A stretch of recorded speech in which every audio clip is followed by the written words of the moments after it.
Hello students, welcome to our channel Study World. Today we will start a new chapter number 16, Interdependence in Nature. In this chapter we will learn living elements of environment, non-living elements of environment, interrelationship between living and non-living things, interdependence between plants and animals, balance in nature. Things around us that affect the life on the earth make up the environment. हमारे अर्थ के ऊपर जो things है हमारे चारों ओर, जो अर्थ की life हमारे life things around us that affect the life on the earth make up the environment.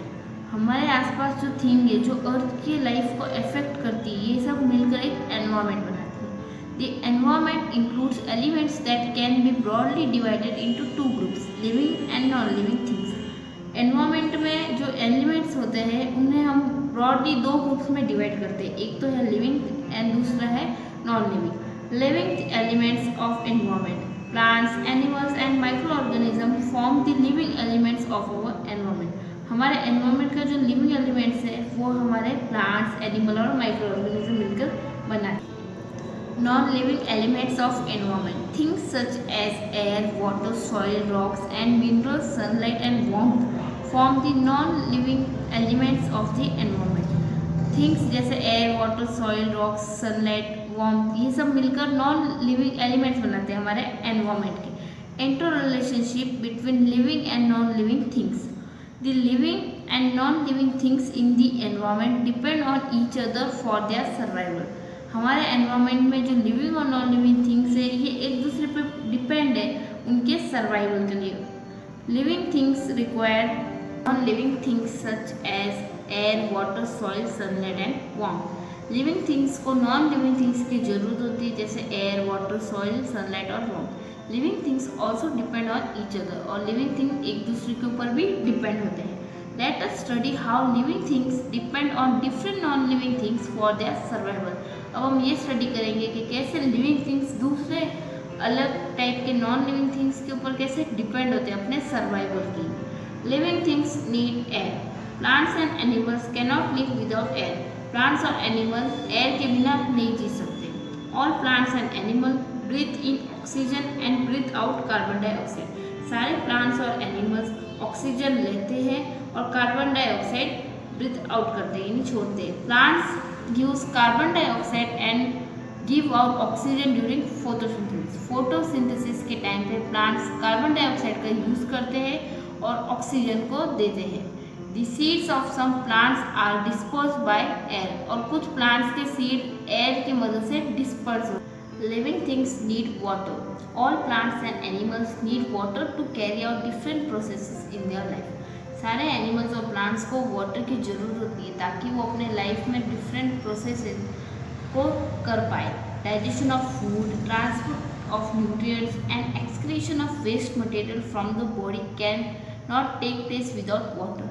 Food को डाइजेस्ट करने में, न्यूट्रिएंट्स को ट्रांसपोर्ट करने के लिए और हमारे वेस्ट मटेरियल को एक्सक्रीट करने के लिए ये सारे प्रोसेस वाटर के बिना नहीं हो पाएंगे. The roots of plants can absorb minerals only when the minerals are dissolve in water in the soil.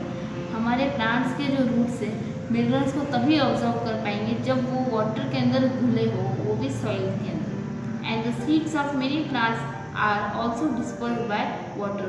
और कुछ प्लांट्स, बहुत सारे प्लांट्स के जो सीड्स है वो वाटर की मदद से ही डिस्पर्स होते. Living things need soil. Soil is home to many animals. Soil बहुत सारे एनिमल्स का घर है. Many insects such as earthworm, moles, snails, centipedes and millipedes and microorganisms such as bacteria live in soil. बहुत सारे insect जैसे earthworm, moles, snails, centipedes, millipedes और बहुत सारे माइक्रोऑर्गेनिज्म जैसे बैक्टीरिया ये सब सॉइल में ही रहते हैं.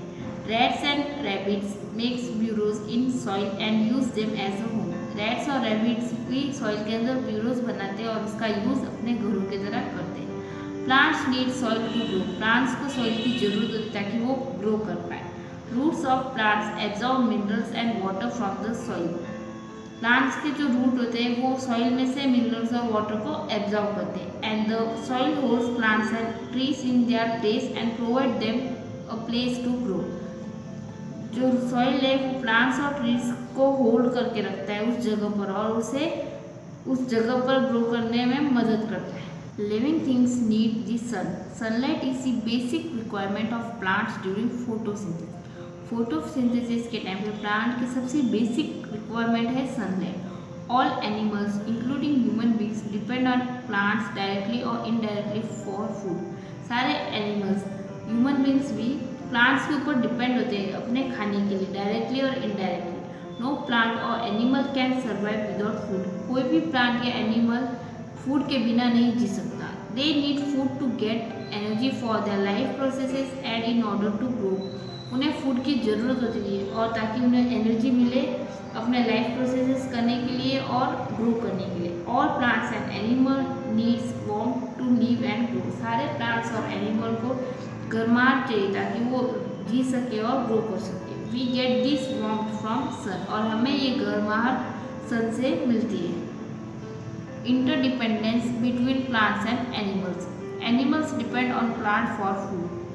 Green plants produce their own food by photosynthesis. Green plant अपना खुद का खाना बनाती है फोटोसिंथेसिस के वक्त। Therefore they are called also called producer. इसलिए हम इन्हें प्रोड्यूसर्स भी कहते हैं। हर्बीवोरर ईट और consume grass and parts of green plants. Therefore they are called consumer.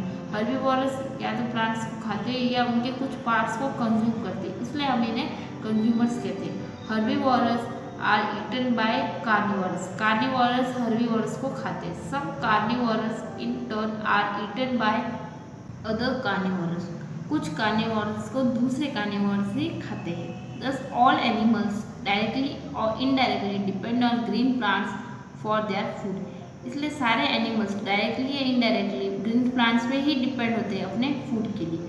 This forms different food chain in nature. ये अलग ही टाइप की फूड चेन हमारे नेचर में बना देती है। All food chain begins from green plants. और सारी फूड चेन ग्रीन प्लांट से ही शुरू होती है।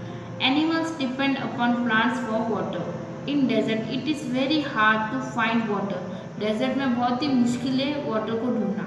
सम animals that live in desert get water by eating plants. कुछ एनिमल जो डेजर्ट में रहते हैं वो इन ग्रीन प्लांट्स को ही खाकर अपनी प्यास बुझाते हैं। Animals depend on trees for shelter. Some animals such as squirrels, gibbons, monkeys and birds make their home on trees. कुछ एनिमल जैसे स्क्रूअल, मंकी, बर्ड्स ये अपना घर ट्रीज पर ही बनाते हैं। Animals depend on plants for oxygen.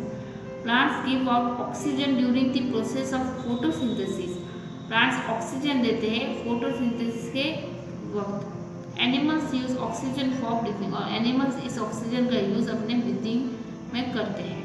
Depend on animals for reproduction and dispersal of seed. Insects such as honey bees and butterflies and many birds visit flower to collect nectar. कुछ insect जैसे हनी बीज, butterfly या कुछ बहुत सारी birds ये flowers के ऊपर विजिट करती है ताकि वो नेक्टर को कलेक्ट कर सके। While doing so they carry pollen from one flower to another, thus helping plants to make seeds. ये सब करते वक्त वो पोलन ग्रेन को एक फ्लावर से दूसरे फ्लावर से कैरी करती है और ये प्लांट्स को मदद करती है सीड्स बनाने में।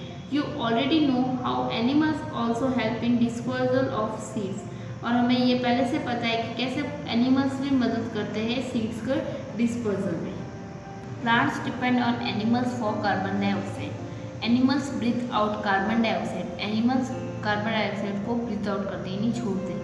Plants use carbon dioxide to make food. और प्लांट्स इन्हीं कार्बन डाइऑक्साइड का यूज फूड बनाने में करता है। Animals make the soil fertile. Animals such as earthworm, rat and moles turn the soil and make it airy. Animals जैसे earthworm, rats ये soil को एरी बना देते हैं। Some bacteria and fungi help in the decaying of dead plants and animals. कुछ bacteria और fungi मदद करते हैं डेड प्लांट्स और एनिमल को डिके होने में। In this process minerals present in the dead and waste material get mix in the soil. इस प्रोसेस में जो मिनरल्स जो डेड और वेस्ट मटेरियल में होता है वो सॉइल के साथ मिक्स हो जाते हैं। This minerals are absorb by plants and use for various life process. और ये मिनरल्स को प्लांट एब्जॉर्ब करते हैं और बहुत सारे लाइफ प्रोसेस में यूज करते हैं। Balance in nature. All living and non living things are important parts of nature. सारे लिविंग और नॉन लिविंग थिंग्स हमारे नेचर के बहुत ही इंपॉर्टेंट पार्ट्स हैं। They are interdependence maintain a delicate balance in nature in many ways. और उनका interdependence हमारे नेचर के बैलेंस को बहुत ही अच्छी तरह से मेंटेन करता है बहुत सारे तरीकों से। Damaging any part of nature can disturb their balance and can cause serious harm to living condition on the earth. किसी भी एक पार्ट में डैमेज होने से हमारे नेचर के बैलेंस डिस्टर्ब हो सकता है और इसके कारण बहुत ही सीरियस हार्म हमारे लिविंग कंडीशन जो अर्थ के ऊपर उस पर पड़ता है। Let us consider the example of deforestation. हम एक डिफॉरेस्टेशन का एग्जांपल लेते हैं। Excessive cutting of trees and uncontrolled clearing of forest is called deforestation. बहुत ही ज़्यादा ट्रीज की कटिंग और बहुत ही जल्दी अनकंट्रोल क्लियरिंग ऑफ फॉरेस्ट को हम डिफॉरेस्टेशन कहते हैं। Deforestation disturb the balance in nature in many veg. Deforestation के कारण हमारे नेचर के बैलेंस डिस्टर्ब होती है बहुत सारे तरीकों से। First, plants absorb carbon dioxide and release oxygen during photosynthesis. Plants carbon dioxide को एब्जॉर्ब करता है और ऑक्सीजन को छोड़ता है फोटोसिंथेसिस के प्रोसेस के वक्त। Plants need help in adding oxygen to air and reduce the amount of extra carbon dioxide in air. इसलिए प्लांट्स हमें मदद करती है ऑक्सीजन को एयर में डालने में और एक्स्ट्रा जो कार्बन डाइऑक्साइड हमारे एयर में उसे कम करने में। This ensures a balance of oxygen and carbon dioxide in the air. इसलिए ये ध्यान रखती है कि हमारा ऑक्सीजन और कार्बन डाइऑक्साइड का बैलेंस हमारे एयर में। Cutting down trees increases the amount of carbon dioxide in the air. Trees की कटिंग करने से हमारे जो कार्बन डाइऑक्साइड का जो अमाउंट है वो बढ़ता जाता है हमारे एयर में से। This result in increase in green house effect and causes global warming. इसके कारण ग्रीन हाउस इफेक्ट बढ़ता जाता है और ग्रीन हाउस इफेक्ट के कारण ग्लोबल वार्मिंग भी हो सकता है। Deforestation can also reduce the amount of oxygen in air and thus affecting the life of animals on the. और डिफॉरेस्टेशन के कारण हमारे ऑक्सीजन के जो अमाउंट है वो एयर में वो भी कम होता जाता है और इसका असर हमारे जो एनिमल्स हमारे अर्थ के ऊपर रहते हैं उनकी लाइफ पे भी इफेक्ट करता है। Second, plants absorb water from the soil. Plants soil में से वाटर को एब्जॉर्ब करते हैं। They release it into air through their leaves as a water vapour. और ये वाटर को एयर में रिलीज करते हैं वाटर वेपर की फॉर्म में अपने लीव्स के थ्रू, लीव्स की मदद से। This water vapour become a part of water cycle. और ये वाटर वेपर हमारे वाटर साइकिल का एक पार्ट बन जाता है। If we cut down trees, the underground water will not find its ways back to water cycle। अगर हम प्लांट्स को ट्रीज को काटेंगे तो अंडरग्राउंड वाटर है वो अपनी जगह नहीं ढूंढ पाएगा वाटर साइकिल में आने के लिए। Thus plants also maintain the balance of water in the nature. इसलिए प्लांट्स हमारे वाटर का बैलेंस को नेचर में मेंटेन करते हैं। Third, trees prevent soil erosion. Trees soil erosion से बचाता है। In the absence of trees there are no roots to hold the soil. अगर ट्रीज नहीं होंगे तो ना ही रूट्स होंगी जो हमारे सॉइल को होल्ड कर सकते, पकड़ सकते। It dries up due to heat from the sun. और जो सॉइल है वो सूख जाएगा क्योंकि सन की जो हीट से। Plants rains wash away this loose soil and wind blow it away. Rain इस सॉइल को बहा के ले जाएगा और उसे लूज कर लेगा और विंड हवा जब चलेगी तो ये इसे उड़ा देगी, मेकिंग द लैंड बैरन। और जिसके कारण जो लैंड है वो बैरन हो जाएगी यानी बंजर हो जाएगी। Such lands can turn into desert. और उस टाइप की ज़मीनें धीरे धीरे डेजर्ट में कन्वर्ट हो जाएंगी यानी रेगिस्तान में बदल जाएंगी। Fourth, forest are home to many animals. Forest बहुत सारे एनिमल्स का घर है। Deforestation causes this animal to lose their homes. Deforestation के कारण ये एनिमल्स अपना घर खो देते हैं। दिस में disturb the food chain in nature. इसके कारण हमारी जो फूड चेन है नेचर में वो भी डिस्टर्ब हो जाती है। Therefore it is important for all of us to help maintain the balance in nature. इसलिए ये हम सब के लिए ज़रूरी है कि हम इस नेचर के बैलेंस को मेंटेन कर सकें।